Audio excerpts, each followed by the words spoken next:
బండి సంజయ్ నిజంగానే మొగోడైనట్టయితే, నిజంగానే కేంద్ర హోంమంత్రి అయినట్టయితే, నిజంగానే నైతికత ఉన్నట్టయితే, దమ్ము ధైర్యం ఉన్నట్టయితే ఆ అడ్డమైన అధికారి ఎవడు, వాని పేరు ఎందుకు చెప్పట్లేవు బయటికి?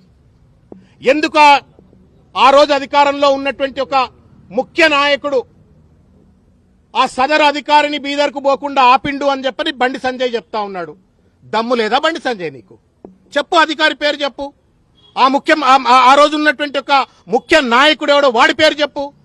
వాడి పేరు చెప్పవు, వీడి పేరు చెప్పవు. అడ్డమైనటువంటి ఒక వెధవ లెక్క నువ్వు ఇష్టం వచ్చినట్లు ఇవాళ కేసీఆర్ గారి పైన నిరాధారమైన ఆరోపణలు చేస్తే న్యాయమా బండి సంజయ్ అని చెప్పని ఇవాళ నేను ప్రశ్నిస్తా ఉన్నాను. ఇవాళ దేశ అంతర్గత రక్షణకు బాధ్యుడైనటువంటి ఒక హోంశాఖకు మంత్రిగా ఉండి కుక్కతో ఒక గుండ్రాయి కట్టినా చక్కగా కాదన్నట్టుగా ఇవాళ బండి సంజయ్ గారు వ్యవహరిస్తా ఉన్నారు. ఎలుకతోలు ఎంత ఉతికినా నలుపు నలుపే గాని తెలుపు కాదు అన్నట్టుగా ఇవాళ బండి సంజయ్ గారు వ్యవహరిస్తా ఉన్నారు. అల్జిమర్ వ్యాధి ఉందేమో బండి సంజయ్కి, అర్థం కావట్లేదు. కరీంనగర్ కార్పొరేటర్ కాదు అయ్యా నువ్వు, కరీంనగర్ గల్లీ లీడరు కాదయా నువ్వు. ఢిల్లీలో పార్లమెంటు సభ్యుడివి, ఢిల్లీలో కేంద్ర మంత్రివి. కరీంనగర్ కార్పొరేటర్ కాదు బండి సంజయ్, నువ్వు కరీంనగర్ ఎంపీవి. ఈ సోయి మరిచి ఇవాళ ఇష్టం వచ్చినట్టు మాట్లాడుతూ ఉండు. నేను ఇంత పరుషంగా మాట్లాడను, కానీ మాట్లాడవలసిన అవసరం ఏర్పడతా ఉంది. ఎందుకంటే ఉన్నతమైనటువంటి ఒక పదవుల్లో ఉన్న వాళ్ళు ఆరోపణలు చేసినప్పుడు ఆ ఆరోపణలను సహేతుకంగా రుజువు చేయవలసిన ఒక బాధ్యత వాళ్ళపైన ఉంటుంది.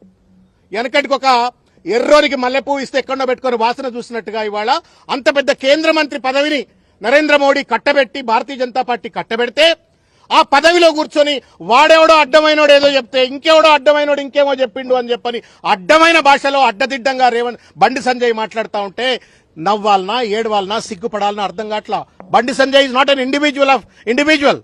బండి సంజయ్ భారతీయ జనతా పార్టీ నాయకుడే కాదు, బండి సంజయ్ నా భారత ప్రభుత్వానికి కేంద్ర మంత్రి కూడా. ఒక మంత్రి హోదాలో ఉండి తెలంగాణ తొలి ముఖ్యమంత్రి, ఇవాళ శాసనసభ్యుడు, leader of the opposition, Telangana జాతిపిత కేసీఆర్ పైన ఇష్టం వచ్చినట్టు ఆరోపణలు చేస్తూ ఉంటే సిగ్గు శరం లేదా బండి సంజయ్ నీకు? అసలు నువ్వు లా చదువుకున్నావా?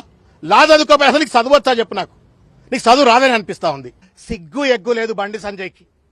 వాడెవడో సన్నాసిగాడు చెప్పిండు అని చెప్పని మీడియా ముఖంగా అడ్డదిడ్డంగా మాట్లాడే ముందు పో, మెజిస్ట్రేట్ దగ్గరికి పో, పోలీస్ స్టేషన్కి పో, కంప్లైంట్ లాడ్జ్ చేయి. Who prevents you to stop the enquiry?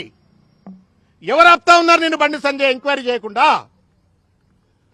ఒక చిల్లర మల్లరగాడేదో పాన్ షాప్ల దగ్గర పాన్ పరాగ్ దిక్కుంటే గుట్కా బ్యాచ్ వాళ్ళు మాట్లాడినట్టుగా కేంద్ర మంత్రి అయ్యుండి ఇష్టం వచ్చినట్టు మాట్లాడటం న్యాయమా రేవంత్ రెడ్డి? బండి సంజయ్ ఎవరిని మెప్పిద్దామని, ఎవరి కళ్లల్లో సంతోషం చూద్దామని, ఆనందం చూద్దామని బండి సంజయ్ ఈ మాటలు మాట్లాడుతా ఉన్నాడని చెప్పి నేను ఇవాళ ప్రశ్నిస్తాను.